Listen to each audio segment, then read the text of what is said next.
This is how we eat in Wyoming. It just feels like a family tradition. Hi, my name is Holly Allen, and today we are making elk tenderloin.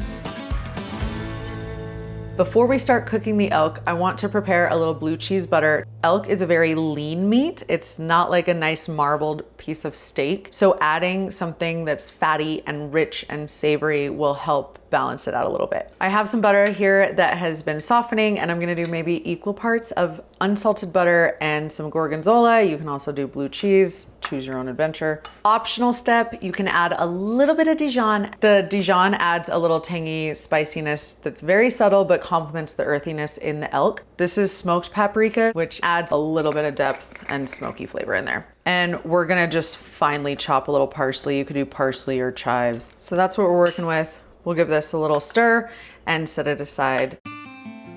Growing up here, we ate elk more often than we would eat beef or chicken from the store. In Wyoming, elk are very plentiful. My dad taught us a lot in the wilderness about how to properly and respectfully hunt for an animal. He would teach us how important it was and how sacred it was. So I've always had this deep connection to eating off of the land and respecting the animals and using every bit of the animal that we can to nourish ourselves. And so this is just kind of part of who I am, part of who my family is, and part of Wyoming.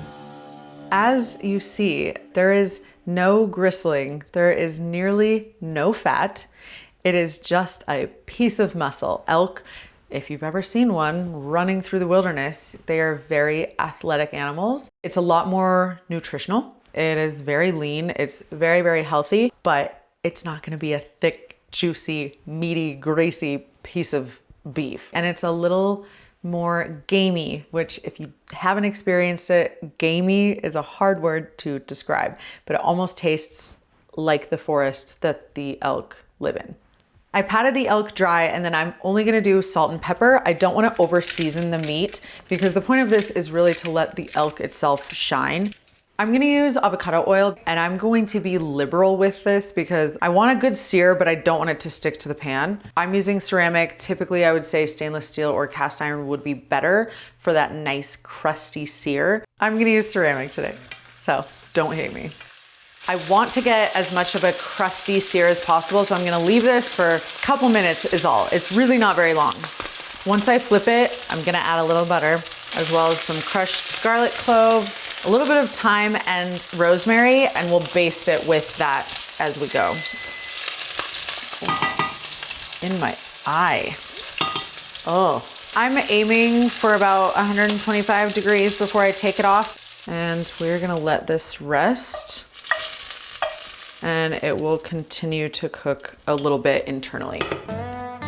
My family owns and operates the highest elevation dude ranch in Wyoming. We have families that come and stay with us for a week in the cabins that my family built, or we will go in and do catered camping trips. So in that case, I would be camping alongside and preparing things like this for them, but over an open campfire. My sisters and I all worked on the ranch growing up, but I also was the chef at the ranch for 8 summers. Everything that I would make was very hearty because everybody was really hungry when they would get off the trail. And a lot of it was definitely integrating the wild game that we had on hand. So if I was doing lasagna, it was probably gonna be elk lasagna. And I tried to mix it up and do fun things. Like I would do egg rolls, which for 25 people, I actually don't recommend. But even in unexpected dishes, you would oftentimes find wild game. Okay, I will push the herbs and the garlic to the side and top it with that blue cheese butter that we set aside earlier.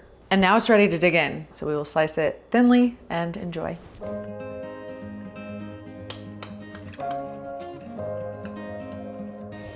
Perfectly medium rare. Let's see. This is so good. The blue cheese butter, oh my God. Basting with the herbs in the pan really brings out the gaminess of the elk. It's very earthy and savory, and it complements it beautifully. And the butter and the blue cheese add a fat element that it's lacking, and oh my gosh, it's perfect. This is how we eat in Wyoming. It just feels like a family tradition. Am I allowed to have another bite? Yum.